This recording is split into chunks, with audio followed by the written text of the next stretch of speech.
You know how men are, Jessica, my best friend said. He'll hear your idea and think about what's in it for him. I just don't like the idea of him with other women, I replied. Jessica rolled her eyes. He's 40, Clara. You really think he'll be out with 20-year-olds every weekend? He'll stay home with the kids while you enjoy your life. And if that backfires? I asked, still uncertain. Come on, Clara. Oliver is dying to get you into bed, Lila chimed in. Have some fun without the guilt, Nina added. Your husband will be too busy to notice if you keep him happy now and then. The more we talked, the more it made sense. I'd been married to Leo for 18 years, 2 kids, a house, and comfortable routines.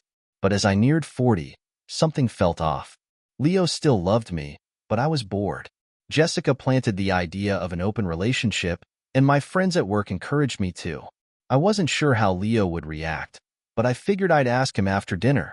It'll be fine, Jessica reassured me. He might even be relieved. The idea of other lovers was tempting. I'd only had a few boyfriends before Leo, but the attention from younger men at work made me feel attractive again. When I got home, Leo was clueless. He hugged me, totally unaware of what I was planning. I felt nervous and guilty, even shedding a few tears. The next day, we had family dinner, but the kids were glued to their phones. Don't worry, you're the only distraction I need, Leo said, making my guilt worse. After dinner, I told him, we need to talk. Are you having another baby? Our daughter asked. No, nothing like that, I said, noticing Leo's curiosity. We sat down with a glass of wine, and I gathered my thoughts. Are you happy? I asked. With what? He replied. Everything. Our life. I have a loving wife, great kids, a good home. We're doing fine, he said, smiling. I'm glad you think so, but I'm bored, I admitted. He stared at me. You're bored? Yeah, I love you, but I need more excitement. Am I not enough? It's not about you, Leo. It's about me. I hesitated before saying, I want an open marriage. I want us to date other people. He looked stunned, gripping his wine glass. Can you repeat that? I want us to see other people. Think about it. You could date younger women too. Leo's anger was palpable. No way, he growled. We made vows. I take them seriously. Do you? I do, but things change. We can still love each other and honor what we have, but I need this. Those words hit him hard. His jaw clenched, and without another word, he walked toward the door. Where are you going? I asked, nervous. To think, he muttered. My wife just told me she wants to sleep with other people. I don't want to be around her right now. I didn't see him for the rest of the night. The next morning, his side of the bed was untouched. I found the kids at breakfast, but no sign of Leo. Where's your dad? I asked. He left early for work, our daughter said. For the first time in our marriage, he left without saying goodbye. At work, I texted him that I loved him, but didn't mention last night. He didn't reply, and when I got home, his car was gone. Leo barely acknowledged me, giving only a brief greeting before disappearing outside. At dinner, he chatted with the kids but barely spoke to me. Afterward, he asked them to leave, saying he needed to talk to me. There was no wine this time, just tension. I know you won't let this go, he said, clearly upset. Your friends are filling your head with nonsense. I looked into open relationships. If I say no, you'll cheat anyway. Either way, I lose. He threw his hands up in defeat. Fine, but we need rules. No men in the house, and our bed stays sacred. You handle your own needs. I'm not responsible anymore. I agreed without fully realizing what he meant, distracted by the thought of potential lovers. Leo, still pained, left the room with a look of contempt. I shrugged it off, thinking he'd eventually get over it. That night, I downloaded dating apps, called Jessica, and told her what happened. He agreed, but he's miserable, I said. He'll deal with it.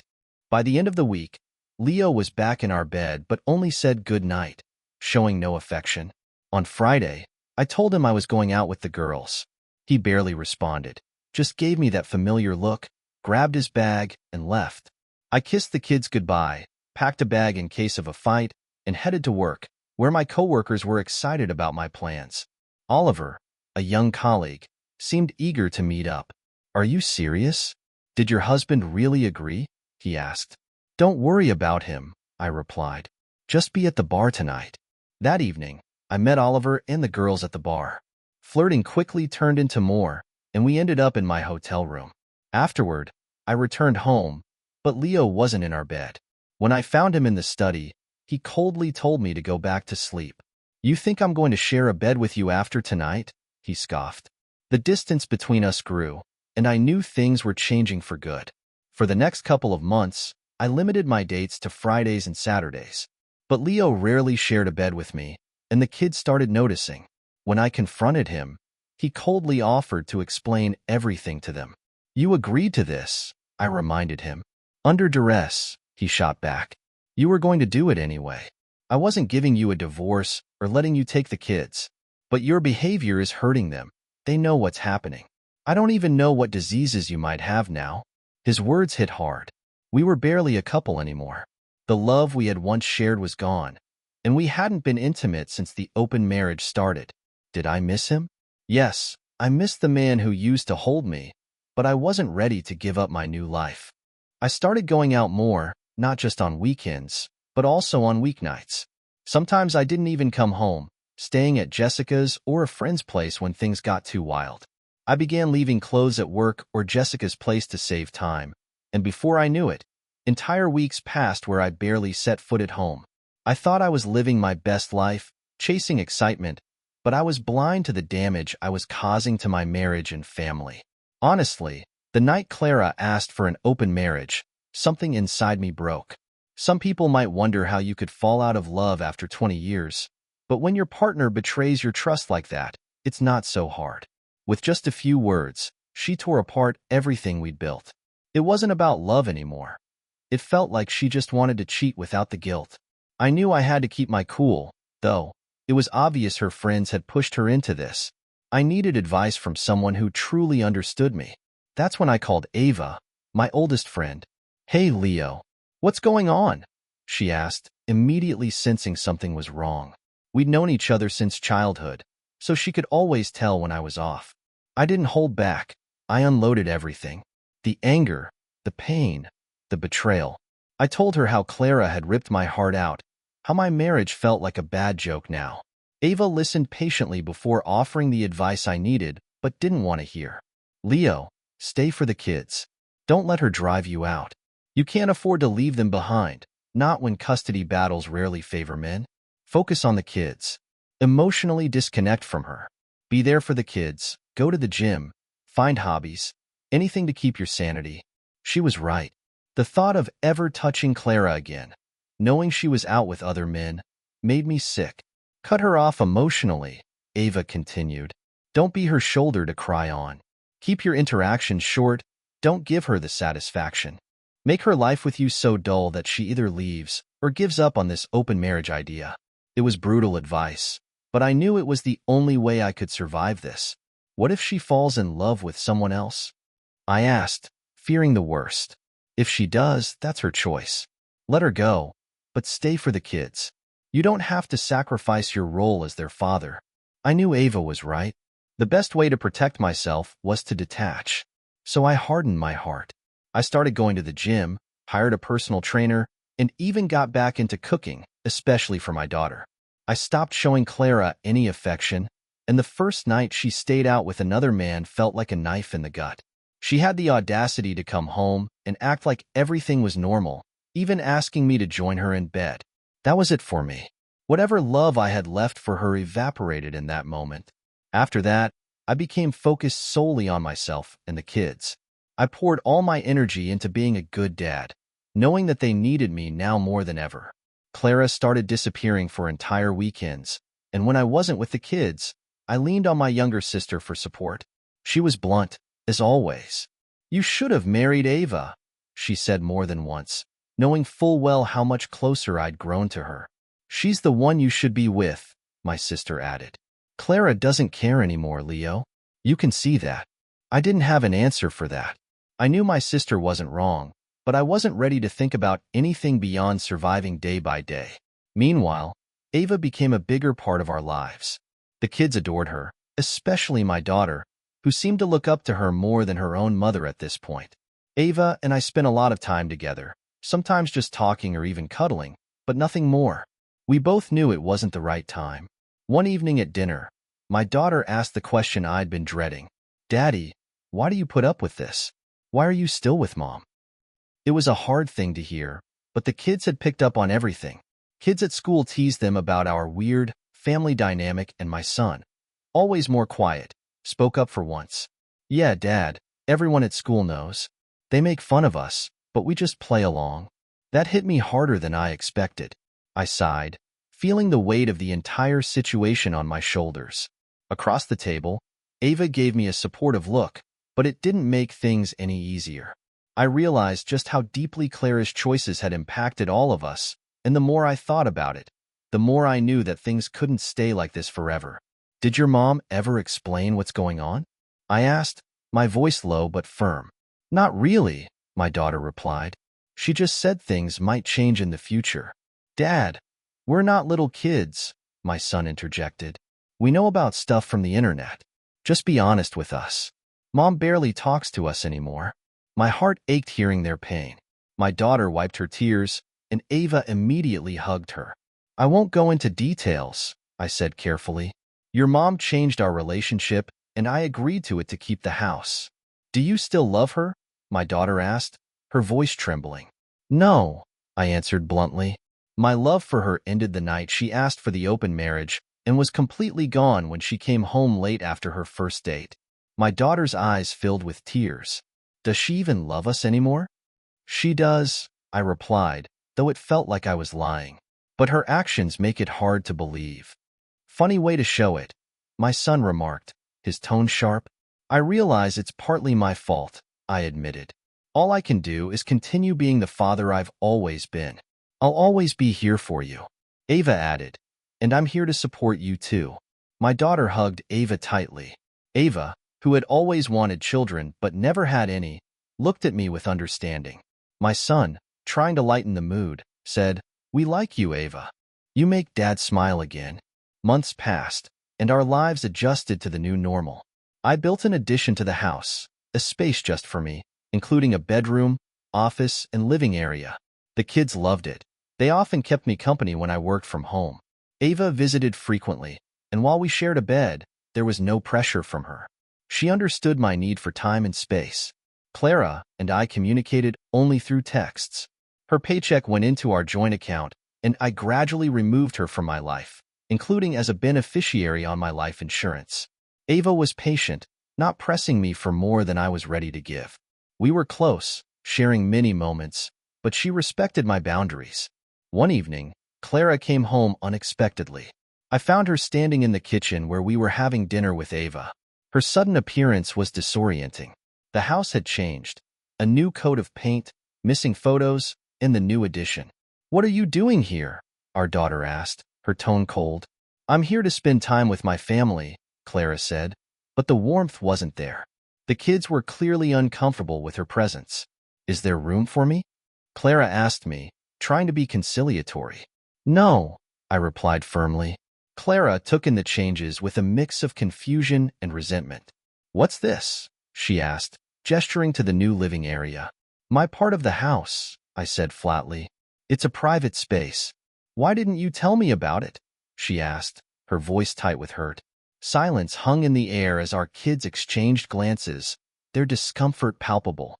Our daughter, clearly upset, asked, "Aren't you supposed to be on a date with one of your boyfriends?" Clara looked at me, her eyes searching for an explanation. "Did you tell the kids about our arrangement?" she asked. "They've been asking where you've been," I said, trying to stay calm. "I'm not going to lie to them for you." "You've hardly been around," our son added. "I'm surprised you're even here." "Why are you here?" our daughter repeated, her voice rising. "We were having a nice dinner until you showed up." Clara turned to me, her frustration evident. "Are you going to fix their attitudes, Leo?" "No," I said, trying to keep my tone even.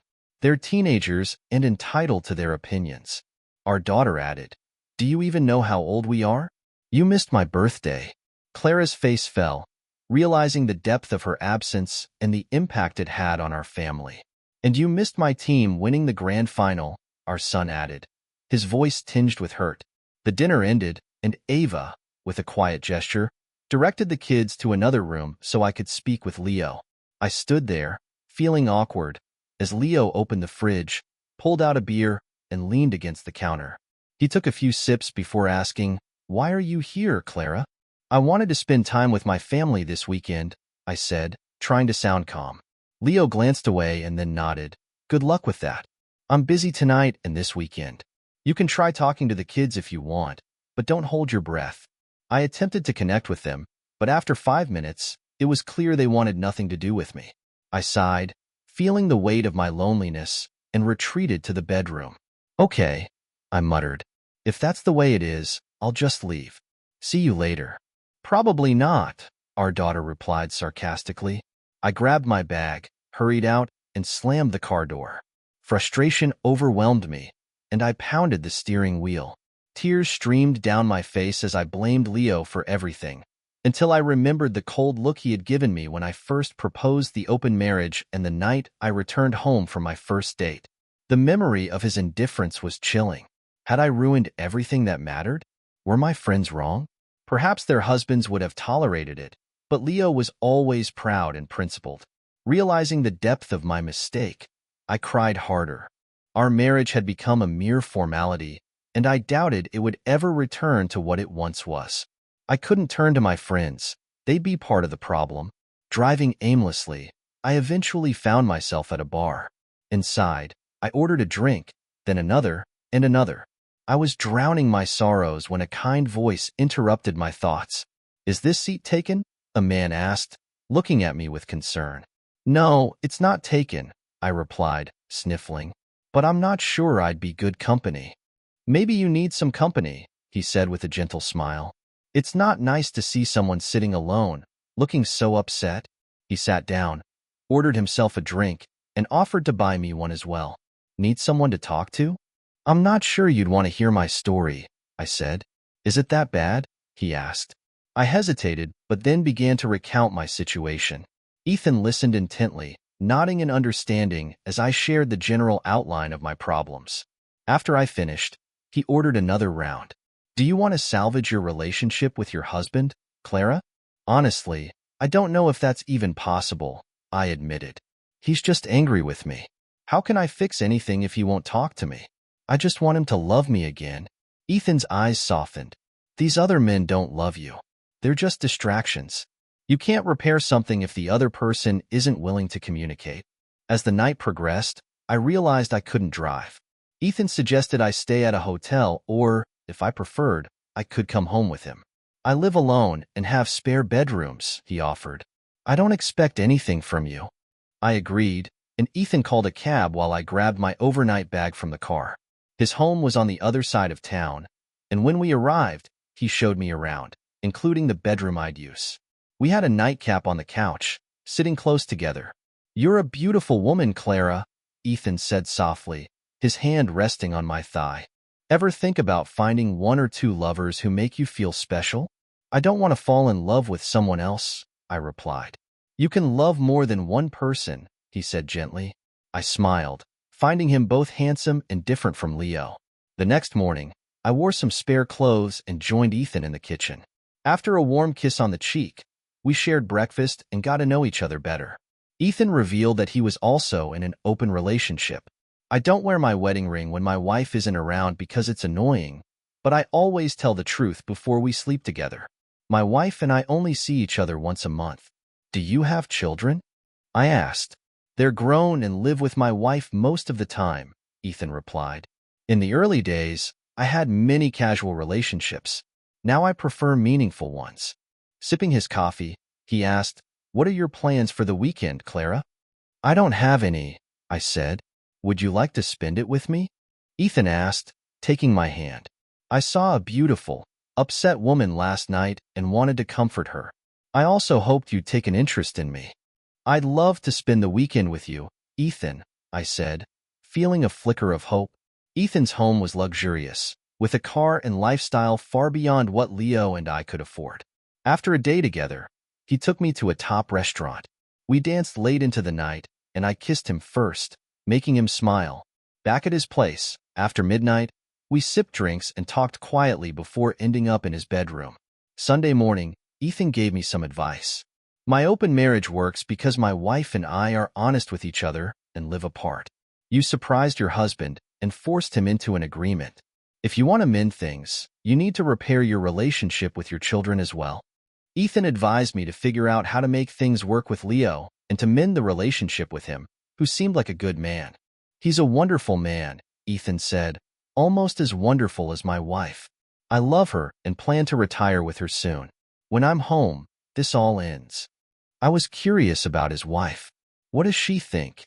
She misses me, but she has two lovers when I'm away. When I'm home, all her attention is on me. It seems to work for us, Ethan explained. Things seem to be working out for you too. Not without problems, but you avoid jealousy and resentment. After a pleasant afternoon together, Ethan drove me back to the bar where my car was parked. With his arm around me, I realized I might have been approaching things wrong. One-night stands had been fun but had left an emotional void. Ethan, a decent man, gave me solid advice on how to make things work in my own marriage. Keep in touch with your husband. The most important thing is your children. Rebuild that relationship. I'll do my best, I said. When can we see each other again? As soon as you want, Ethan replied. I'm not seeing anyone else, but promise you won't be jealous if I meet someone else. I might get another semi-permanent boyfriend, he added with a laugh that I found comforting. Now you're thinking right, Clara. You've had your fun, and that's fine. But now you realize you need something more serious and lasting. Maybe lovers who truly care about you. I hugged him tightly. I'll call you soon. I'm looking forward to it, Ethan said with a smile. I watched him drive away, then got into my car. Taking a deep breath, I drove home, reflecting on what to say to my family. I stopped by my friend Jessica's place to pick up my things. She seemed ready to argue, but I told her I was done with meaningless fun and needed a real relationship. She wished me luck as I left. When I got home, it was late. I gathered my clothes and headed to the kitchen. I heard noise from Leo's room and had to hold back sobs, realizing he had already separated our lives without finalizing the divorce. I noticed our son Ryan playing a video game on a new TV and our daughter Maya studying nearby. Outside, I saw Leo on the new terrace, hugging a woman who wasn't Ava. Ryan noticed me and gestured to Maya, who pulled out her headphones. I knelt between them, tears rolling down my cheeks. Please don't doubt that I love you, I said. I'm sorry I missed things. I promised to be better. Ryan's lip quivered, and I hugged him tightly. Why are you gone all the time, Mom? He asked, breaking my heart. I'm sorry, baby. I miss you. I'll try to be better. Are you really with other men? Let's not talk about that, Ryan. That's between your father and me. I kissed his cheeks and ruffled his hair. I'll try to attend all your games next season. Turning to Maya, I saw she was unconvinced. You broke Daddy's heart, Mom, she declared. What a wife. You're too young to understand, I said, but she shouted back. I'm 16, almost 17. I know what's going on. What happens in my marriage stays between your father and me, I said, trying to stay calm. But your behavior affects us. She burst into tears and ran away. I didn't hear Leo until I felt his presence. Are you staying for dinner, Clara? He asked coldly. I'll try to be here more often, I replied. Leo's attention was on a young woman, Holly, who was stunning and no older than 25. I'm Holly, she introduced herself. What about no visitors, Leo? I asked. She's here to keep me company, Leo said bluntly. Not that you have the right to tell me what to do. We have a free relationship, remember? I'm just exercising my rights. Watching Leo and Holly, I felt a pang of jealousy. Holly sipped wine and smiled at Leo while he and Maya prepared dinner. I was seated at the table, ignored while Leo continued his conversation with Holly and Maya. After dinner, Leo walked Holly to her car, waving as she drove away. He returned to the house and saw me standing there. Leo, I said quietly. He stopped and looked at me, without anger or coldness. Though he wasn't smiling, he seemed at ease. Can we talk, Leo? He sighed, looking exhausted. About what, Clara? About us. I'm still your wife. You're still my husband. I still love you. I never wanted this to happen. Leo clenched his fists and sat down. You wanted an open relationship, Clara. I accepted. When was the last time we slept in the same bed? I won't share a bed with my wife after she's dated other men. Remember what I said? No emotional support, no physical support. If you want love and affection, find someone else. This is what you wanted. I was happily married. Now I'm married in name only. Who is she? I asked. You brought another woman into our home? We never did anything here, he said bluntly. And who she is none of your business. I don't care who you're with. And who I'm with is none of your business. He stood and looked at me with pity. Everything that happened is a consequence of your decisions, Clara. I warned you. Leo's words echoed in my mind. Be careful what you wish for. You got what you wanted, but didn't consider the impact on our family.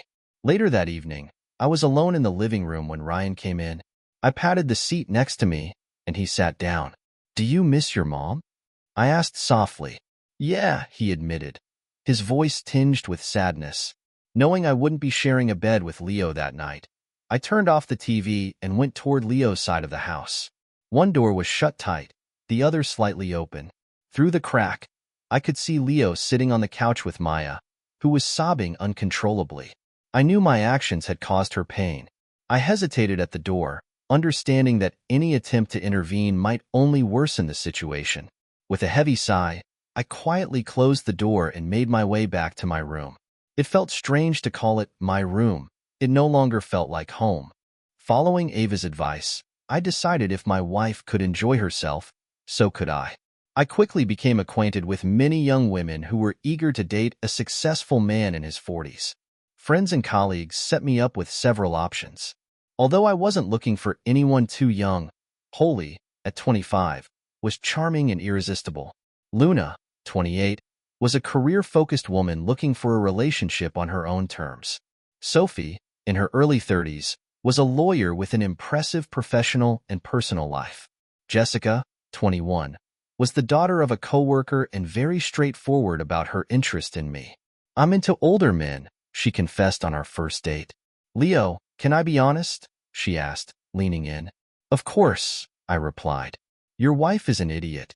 The only surprise is that this arrangement works. Her bluntness was shocking. I'm sometimes jealous, but I knew it wasn't permanent. I wanted someone who would make me feel special, and Ava's situation is complicated. I heard she extended her timeline. Do you think she's hesitant to fully commit to you? Maybe. Our relationship has always been strong, but it's never been romantic, I admitted. Then you need to show her how much you care. How come you're so young and wise? Most of your friends think it's a good idea, and they all agree that you and Ava are perfect for each other, she said. Jessica clung to me reassuringly. Don't feel guilty. Sometimes, a woman needs to show her affection. The next morning, we enjoyed breakfast together. After a lingering kiss, I watched her walk inside with a contented smile. I knew the office would buzz about it. Back home, Ryan was engrossed in his video game, while Maya was at the table, focusing on her studies. I gave her a kiss on the head and cheek. Have you two been all right the past couple of nights? I'm 16, Daddy. I can manage, Maya replied. And Ryan? He hasn't been too much trouble. Any sign of your mother? None since Wednesday. All right. What would you like for dinner? We had a quiet dinner. Ryan quickly returned to his game, while Maya smiled at me as we cleaned up. I took a beer and went to the deck, where Maya joined me, settling on my lap. Daddy, are you happy? She asked. Depends, I said, choosing my words carefully. Am I happy with you? Yes, I love my children. Am I happy with my current situation? No. Am I happy with my personal life outside of your mother? Yes, quite content. I think Mom has a boyfriend now. Good for her. You really don't care, do you? No, honey. We live separate lives. The only things we share are you two, some finances, this house, and a piece of paper. You two were never meant to be caught in the middle. I assumed Mom's absences would be noted, but I wouldn't lie for her. She's been flaunting her freedom as if I should do the same. You've met some wonderful women, Dad. Yes, I've met 4 beautiful women who are aware of my marital status. They know it's not permanent, and that I'm not leaving my marriage because of Ava. Daddy, are you in love with her? Maya asked quietly, her tone serious. I pulled her closer, reflecting on her question. Ava is my closest friend, Maya. She's been a steadfast presence in my life. I've supported her through many challenges. That sounds like love, Daddy. Your mother took my love for granted. Ava never did that. Although we haven't been romantically involved, I rely on her more than anyone else. Your mother understood that. Ava knew that if she broke your heart, she might end up with you. Are you enjoying yourself in the meantime? Ava supports everything I do, I said. That's what friends are for, Dad. But I'll be thrilled when you and Ava get together. Wait, what? Did she say something? No, Maya said. But you deserve to be happy, and Mom hasn't made you happy since she made that request. Are you planning to divorce her soon? No. We live our lives separately. We'll divorce when you and your brother are out of the house. Ava arrived on Tuesday night, and Maya seemed to play matchmaker throughout her visit. My son was unaware, but I exchanged glances with Maya, feeling a mix of frustration and anticipation. After the kids went to bed, Ava snuggled up to me on the couch, wrapping her arm around my waist and giggling softly. Your daughter was quite the matchmaker today, Leo, she whispered. Yes, she's been quite vocal about us getting married, I replied. Ava moved closer. What do you think about that idea? We need to finalize the divorce first. Do you love me, Leo? The only people I love more are my children. I don't love Clara anymore. So, apart from your children, you love me the most? Yes. I used to love Clara deeply. We built a life together, but now my thoughts often turn to you. I appreciate Clara for giving me our wonderful children. That night, Ava stayed with me. Nothing physical occurred. We were not yet ready for that step. My daughter was delighted to have Ava join us for breakfast. Ryan seemed indifferent and casually mentioned his mother's apology and her promise to be more present. He also brought up her ongoing dinner invitation, which Maya had consistently declined. As I walked Ava to her car, she turned to me and said, I'd like to stay the night again. It's fine, I replied. We don't have to get physical. That's one of the rules, right? Yes, and I'm sticking to it too, Ava affirmed. When Clara came home on Wednesday, hoping for a family dinner, I had already planned a date with Holly. Clara pleaded with me to stay, but I shook my head. I have plans tonight. The kids know I won't be home. Please, Leo, can't you stay? Just for me? She begged. I gave her a hard look. It's not that simple, Clara. With that, I walked out the door, meeting Holly at the pub. Clara's feelings were none of my concern. I think he hates me, I told Ethan as I snuggled up to him. Despite being alone at home, these moments with Ethan, usually 3 times a week, were comforting. I hadn't yet found a second steady lover and wasn't as promiscuous as before. I think it's over, I said to Ethan, my voice filled with resignation. Do you know what Leo is doing? I chuckled. My daughter keeps me updated on all his new relationships. She's rooting for him to divorce me and marry Ava, his best friend. And the women he dates? They visit the house, and he cooks for them. He used to do that for me. What about Maya? Ethan asked. How's she dealing with this? She's not happy with me. She takes pleasure in our marriage falling apart and blames me for everything. I took a deep breath, trying to steady myself. I broke his heart, Ethan. He shut me out, and our daughter seems to understand his feelings better than I do. What can I do when he won't talk to me? We only discuss the kids or finances. I text him about missing him, but he never replies. I don't even call because I know he won't answer. Ethan comforted me, and we made love. If I couldn't mend my marriage, at least I enjoyed my time with Ethan. Another man, Gabriel, expressed interest but was hesitant about dating a married woman. Despite my assurances that my marriage was failing, Ethan remained my companion. We went on dates, spent weekends together, and had meaningful conversations, avoiding too much talk about other partners. A few months later, as we lay in bed together, Ethan asked, How would you feel about traveling with me? I'd love that, I said. I want to be with you. How long would I be gone? A couple of weeks to a month, depending on my business deals. I'll need to inform the kids. Of course. My daughter's 17 and my son's 15. How was her birthday? It was awkward. Both families know about our situation. I thought she didn't want me there, but Leo insisted I come. Maybe there's still some love left between you two. He knows about the rift with your daughter, but your son still loves you. You talk to him almost every day and try to call him every night. When do you need an answer? As soon as possible. I'm heading to the States on Thursday. On Monday, I returned home to find no guests. Leo and Maya were preparing dinner. They looked at me as I entered. Are you here for dinner? Leo asked. Yes, do you mind? I replied. It's still your house, Clara, he said, almost making me cry. It was the kindest thing he had said to me in a long time. Ryan noticed me, came over, and gave me a hug.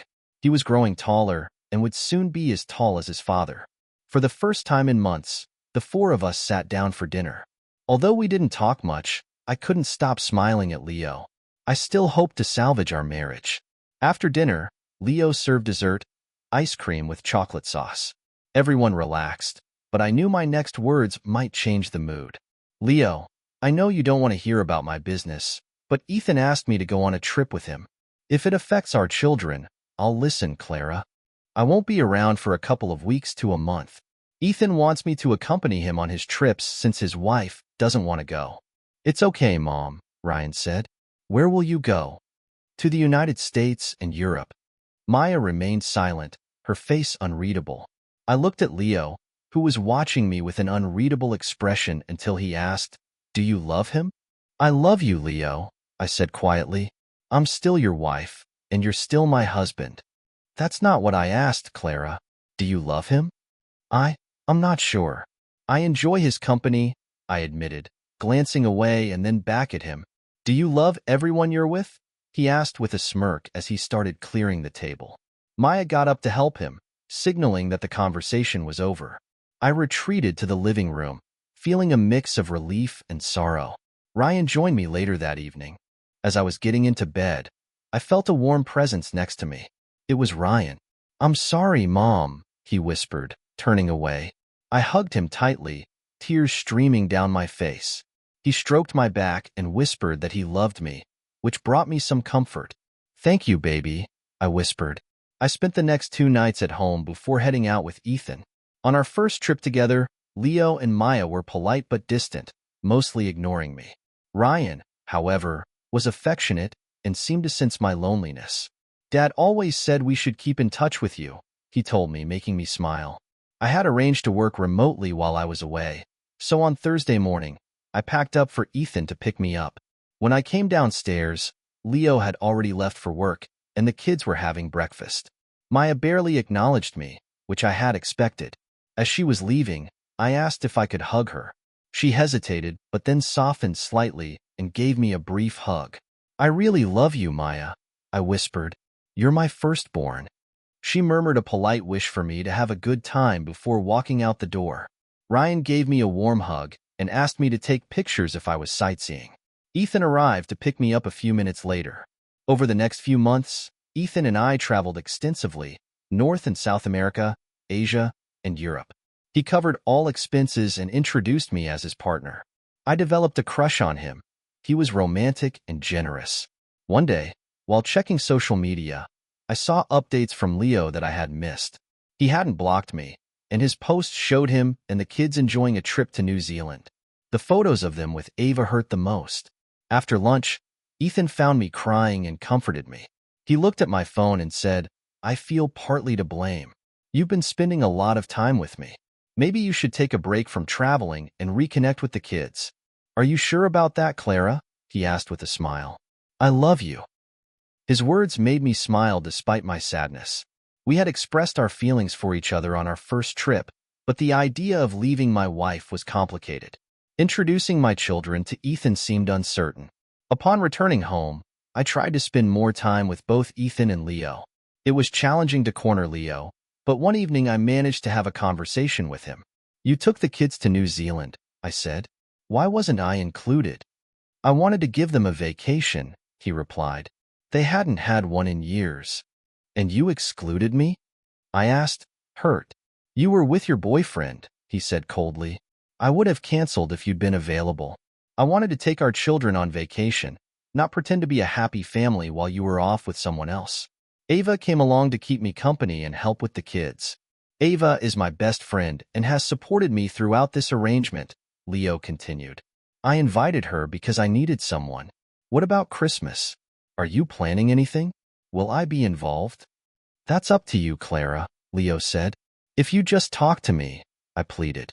His eyes turned icy. We have nothing to talk about. Since the night you proposed this arrangement, you've made your feelings about our marriage clear. I miss you, Leo. I want my husband back. I can't remember the last time we shared a bed. That's your fault, Clara. I refuse to be intimate with a wife who wants other men. But you agreed to this, I said, tears welling in my eyes. Leo chuckled bitterly. You still don't understand. I never wanted this. I wanted my wife to stay faithful. You pushed for an open marriage, so I had to agree to it or lose you. Either way, I lost. I would never cheat on you, Leo. You were so eager to be with other men, he said, his voice rising. Don't make this all about me. He stepped closer, his anger fading into sadness. Your friend Jessica put these ideas in your head. Did you know her husband finally kicked her out? She partied and brought men home while he took care of the kids. I was taken aback. I hadn't spoken to Jessica in months and was shocked to hear about her situation. I realized that Leo had likely understood everything from the beginning. I don't know what they'd say, Leo said, his voice flat. You took advice from people who ruined their marriages. There's no going back. Why did you do it, Clara? He asked. Was I a bad husband or lover? Did I make you unhappy? I was bored, I admitted, struggling to hold back tears. Boredom isn't a reason to ask your husband for permission to be with other men, Leo said sternly. I met his gaze, my eyes filled with tears. I couldn't explain without further damaging our marriage. I realized that my request had been selfish and had forced him into something he hated. My friends had made dating seem exciting, and I had been swayed by their stories.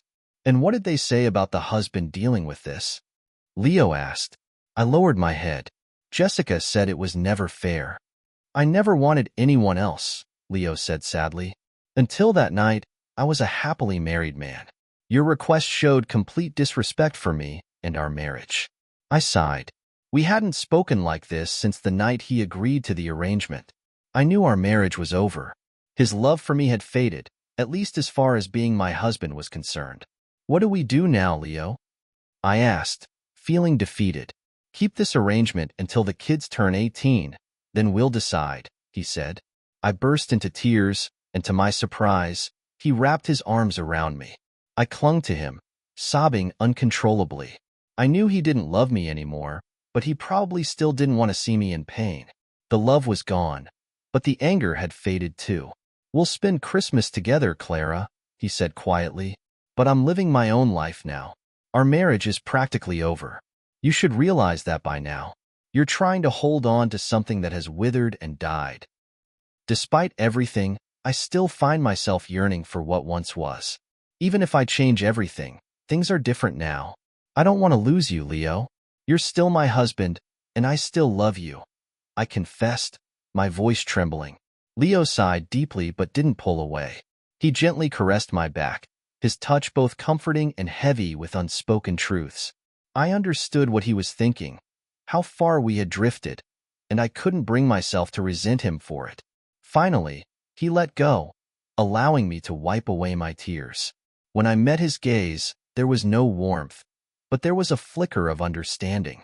Do you want some dinner? He asked. The question almost made me cry again. It had been so long since we'd shared a meal together. We prepared something simple and filling, our conversation awkward but heartfelt. Topics that had been off-limits for so long were cautiously approached. After a couple of beers, we began to reminisce. Where are the kids? I finally asked. Maya is out with friends. Ryan's at a sleepover. I was just enjoying a quiet night, he replied. It's okay, Clara. I think we needed this conversation, he said. Maya doesn't hate you, by the way. She's just hurt and confused about the changes. What does she think about me and Ava? I asked. He chuckled softly. I think she's a bit envious and feels neglected. It's complicated. Do you love Ava, Leo? Yes, I do. She's been my best friend for a long time. But we're not together right now. She's been supportive, but she'll wait until after the divorce. I couldn't hold back the tears. Are you serious about this divorce?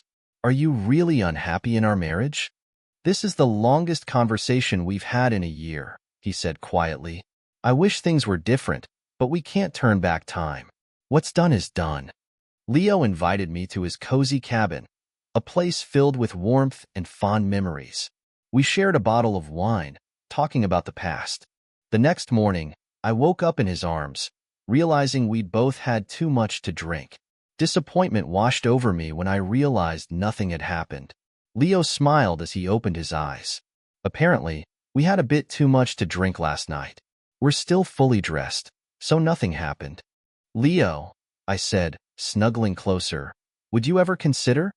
When was the last time we were intimate? He asked. Over a week ago, I replied. He raised his eyebrows.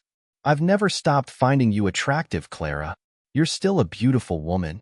Do you mean that? Of course. I'm not going to lie about that.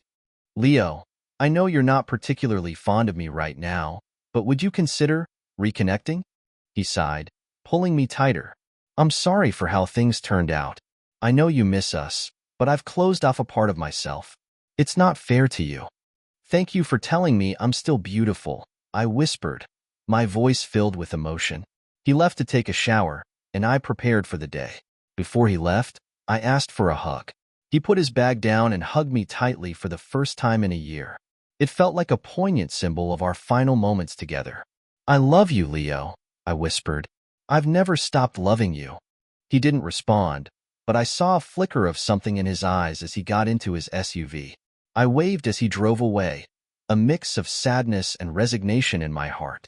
When Maya, now 18, asked if we were finally going to divorce, I was ready. You shouldn't be so eager, Maya. Dad deserves to be happy with someone who loves him. I'll let Ryan know.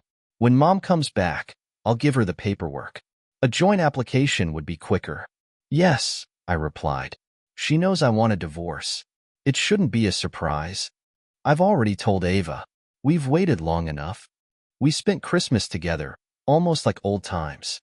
My side of the family was supportive, and while her side seemed a bit distant, they were understanding. The thaw in our feelings was evident. We could be around each other, talk easily, but the deep connection was gone. I knew that while she still loved me, my feelings had changed. When Clara returned, I gave her a few days to settle in before I filed for divorce. The animosity I'd felt had faded. My experiences with other relationships helped me understand her perspective, but it didn't change the reality. Ava had been a calming presence throughout this. During one dinner, Maya was affectionate with her mother. Ryan, though upset, understood the necessity of the situation. I asked Clara to sit at the table while I retrieved the divorce papers. She looked at them, tears streaming down her face as she realized what they were. I can't apologize for this, Clara, I said. The only difference would have been waiting another year.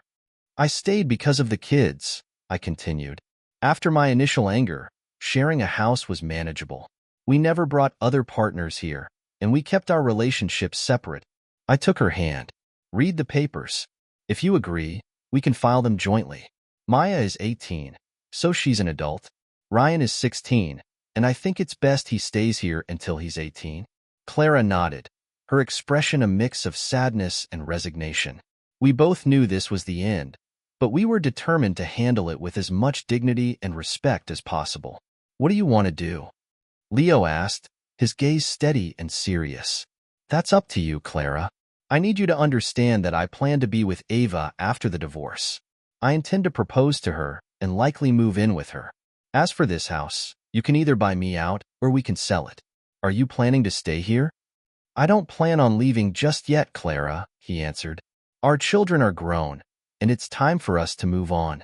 I never wanted this, I whispered, wiping my tears. I know, Clara. You wanted a short-term solution, but here we are.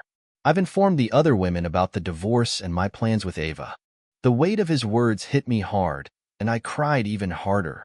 Leo held my hand, offering comfort despite the pain. If this had been a year ago, I might have said things that would have hurt you even more. But I don't want to do that now. I want to end our marriage on good terms. Ava warned me about breaking your heart. She's always looked out for my best interests. Can we stay friends, Leo? I asked, my voice breaking. We're already friends, aren't we? He replied. We've become closer in the last few months than we were in the year after you first asked for a divorce. But our relationship isn't what it used to be. We have 2 children, and that will always bind us. When will you move out? I inquired. I'll coordinate with Ava.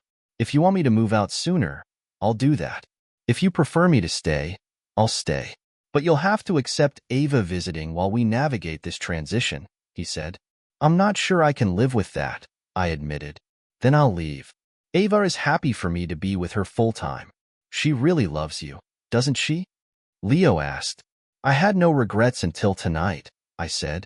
Marrying you was the best day of my life, just as much as the birth of our children. I loved you with all my heart for so long. Go through the papers and sign them, he said gently. I'll talk to Ava and arrange a moving date. He hugged me, stroking my back. I knew I had just broken her heart. She had hoped we could salvage our marriage, but she knew I had discussed divorce more than once. That evening, after moving to my side of the house, I called Ava to let her know I had given the papers to Clara. Ava's excitement was barely contained as she asked when I would be moving in with her. I was relieved to leave the house to Clara, knowing she would agree to sell it once Ryan was old enough. The decision lifted a heavy weight off my shoulders, and the tension eased. Clara was upset, but maintained her composure. Maya had overheard Clara telling Ethan about needing some time and had been informed of the situation. Clara took Ryan to her parents' house, who were aware of the divorce. She signed the papers, leaving only the court's final judgment. Ava came over while I packed.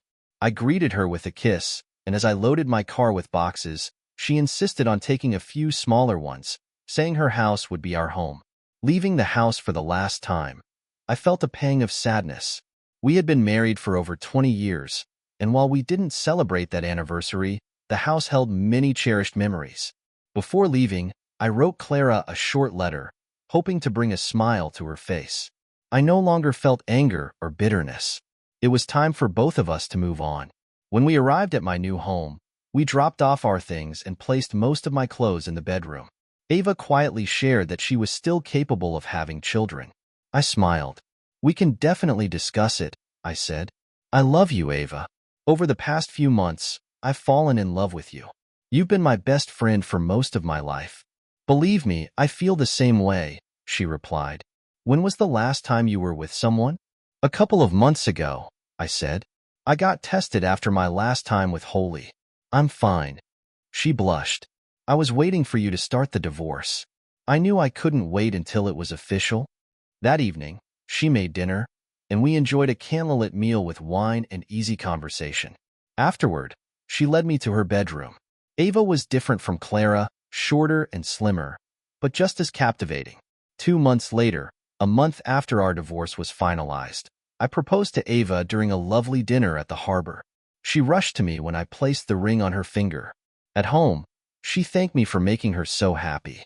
I informed the kids about the engagement. Maya was thrilled, having always adored Ava. Ryan was happy but had hoped for reconciliation. I didn't tell Clara about the engagement. During the divorce proceedings, we kept our distance and settled everything without seeing each other. Ava wanted a simple wedding, a ring, a white dress, and vows. Our second wedding was small, attended by close family and friends. Both of my children came. Ryan was surprised, but accepted the invitation out of loyalty to his mother. Clara wasn't invited. I knew it would hurt her too much. We were socializing again, and she had visited my house a few times. Ava didn't mind Clara, but she suggested that my ex-wife had many regrets. On our wedding day, Ava was 5 months pregnant.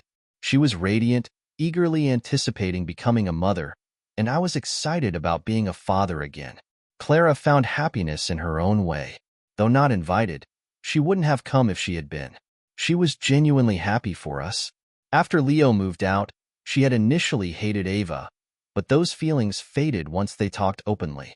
Marrying Leo had been the best day of Clara's life, matched only by the birth of their children. She regretted asking for an open marriage and acting on it so soon. The day Leo stopped loving and trusting her had marked the beginning of the end. Her relationship with Ethan slowed after the divorce. She loved him, but he wouldn't leave his wife, leading to an amicable end. Alone in the large house with just Ryan, as Maya was away at university, Clara felt the weight of her decisions. Maya still visited on weekends, though she blamed Clara for everything, and their relationship needed time to heal. Clara struggled to find new love, feeling that men like Leo and Ethan were rare.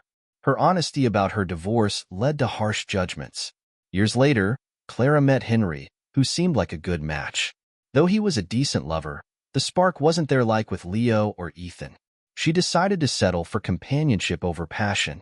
On Christmas Day, she went to Henry's apartment, only to find it empty.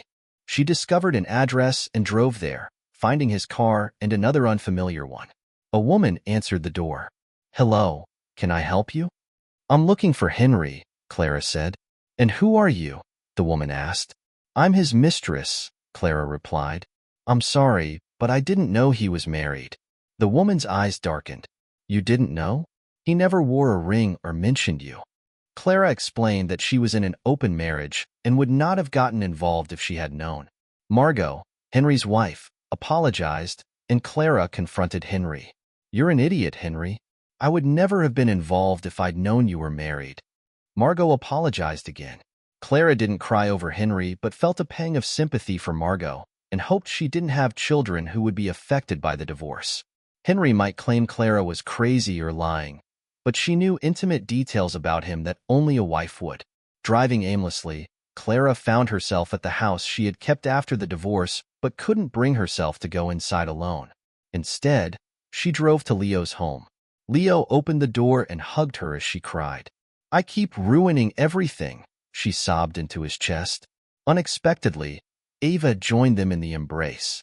"Stay with us," Ava said gently. "You're still family, Clara. Leo, you are always welcome to join us. You can spend time with our daughter. I'll introduce you as Aunt Clara."